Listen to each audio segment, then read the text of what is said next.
नमस्कार मित्रांनो, मी प्रफुल्ल एज्युकेट भारत या यूट्यूब चॅनलमध्ये आपल्या सर्वांचं स्वागत आहे।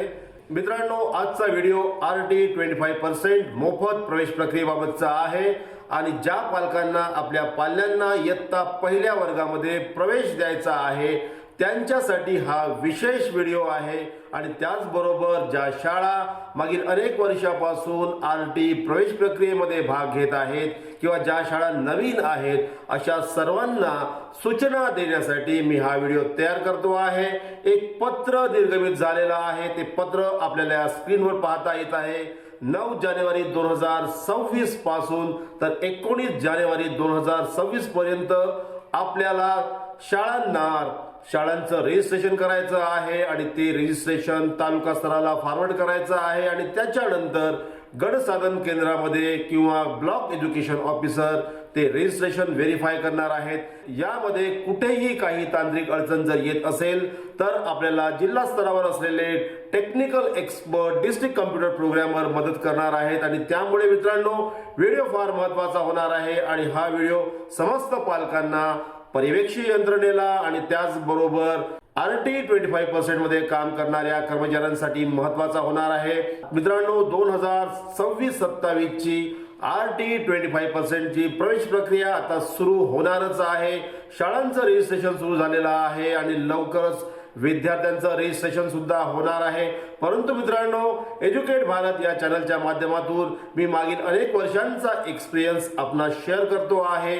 या प्रक्रियेमध्ये मागील 14 वर्षापासून मी काम करतो आहे आणि त्यामुळे या प्रवेश प्रक्रियेमध्ये नेमक्या काय अडचणी येतात, नेमक्या कोणत्या डॉक्युमेंटची गरज पडते, त्या सर्व बाबी मी आपणास या व्हिडिओमध्ये सांगणार आहे।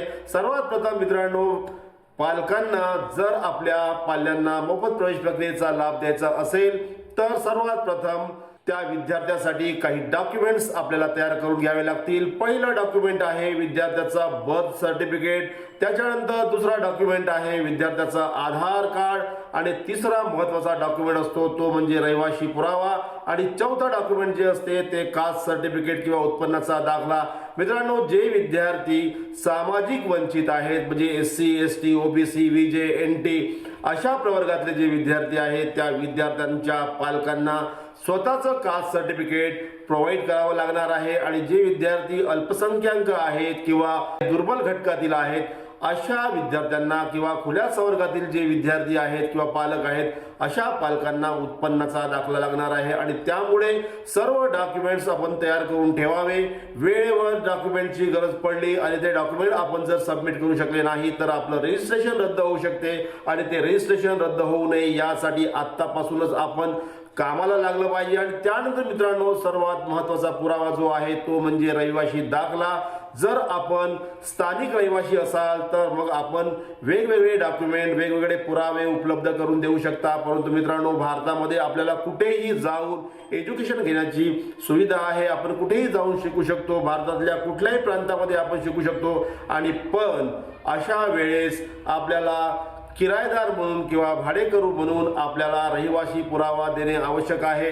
आपण जर घरमालकांचा पुरावा दिला तर तो पुरावा काउंट होणार नाही आणि त्यासाठी मित्रांनो आपल्याला भाडे करारनामा करावा लागेल आणि हा भाडे करारनामा आपले घरमालक आणि दुय्यम निबंधक कार्यालय यांच्या दरम्यान करावा लागेल आणि हा डॉक्युमेंट अत्यंत महत्त्वाचा आहे। साधारणपणे RT प्रवेश प्रक्रियेमध्ये भाडेकरू जे आहेत त्यांच्या पाल्यांना प्रवेश अर्ज करताना किंवा प्रवेश मिळाल्यानंतर हे डॉक्युमेंट प्रोव्हाइड करता येत नाही आणि अनेक तांत्रिक अडचणी निर्माण होतात। या तांत्रिक अडचणी निर्माण होऊ नये म्हणून आत्तापासूनच आपण सर्व पालकांनी आपल्या पाल्यांचे आवश्यक डॉक्युमेंट तयार करून घ्यावे आणि त्याचबरोबर मित्रांनो, ज्या शाळा नव्याने यावर्षी RT प्रवेश प्रक्रियेमध्ये भाग घेण्यात इच्छुक आहेत त्यांनी तात्काळ एज्युकेशन ऑफिसर प्रायमरी किंवा डिस्ट्रिक्ट कम्प्युटर प्रोग्रामर यांना संपर्क केला पाहिजे आणि त्यांच्या माध्यमातून आपल्या शाळेचं रजिस्ट्रेशन करणे आवश्यक आहे। मित्रांनो, RT प्रवेश प्रक्रियेमध्ये शाळांना जर सहभाग नोंदवायचा असेल तर किमान 3 वर्षापासून ती शाळा सुरू असावी अशा पद्धतीची कंडिशन आहे आणि त्याचबरोबर आपल्या शाळेचे बोर्ड, आपल्या शाळेचं माध्यम, आपल्या शाळेचं व्यवस्थापन या सर्व बाबी आणि आपलं गुगल लोकेशन या सर्व बाबी अचूक करण्याची गरज आहे।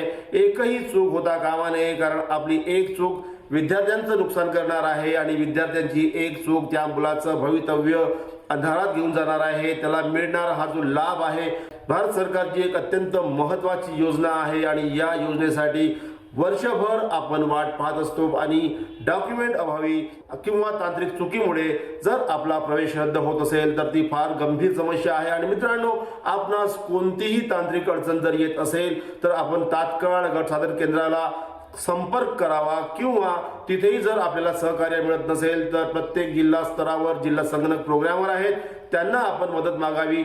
ते आपणास सर्व प्रकारच्या मदती करू शकतात, सर्व सहकार्य करू शकतात आणि आपणास आपला जो प्रवेश अर्ज आहे तो अचूक भरता येईल, आपल्याला प्रवेश मिळवता येईल. एक एक गोष्ट मी पुढील व्हिडिओमध्ये आपणास स्पष्ट सांगणार आहे, प्रत्येक गोष्ट आपणास समजावून सांगणार आहे. परंतु मित्रांनो, आपण एज्युकेट भारत या चॅनलला अवश्य सबस्क्राईब करून ठेवावं, कारण RT प्रवेश प्रक्रियेचा माझा 2012 पासूनचा अनुभव आहे आणि प्रवेश अर्ज कसा करायचा, प्रवेश कशामुळे रद्द होतो, कोणते डॉक्युमेंट्स आपल्याला आवश्यक आहेत आणि कोणत्या डॉक्युमेंट्समुळे आपला अर्ज रद्द होऊ शकतो, या सर्व बाबींची मला माहिती आहे आणि पालकांना ती मदत व्हावी, राज्यातील समस्त पालकांना ती मदत व्हावी, त्याचबरोबर पर्यवेक्षक यंत्रणेला, शाळांना, संस्थांना ती मदत व्हावी, यासाठी मी हा व्हिडिओ शेअर करतो आहे.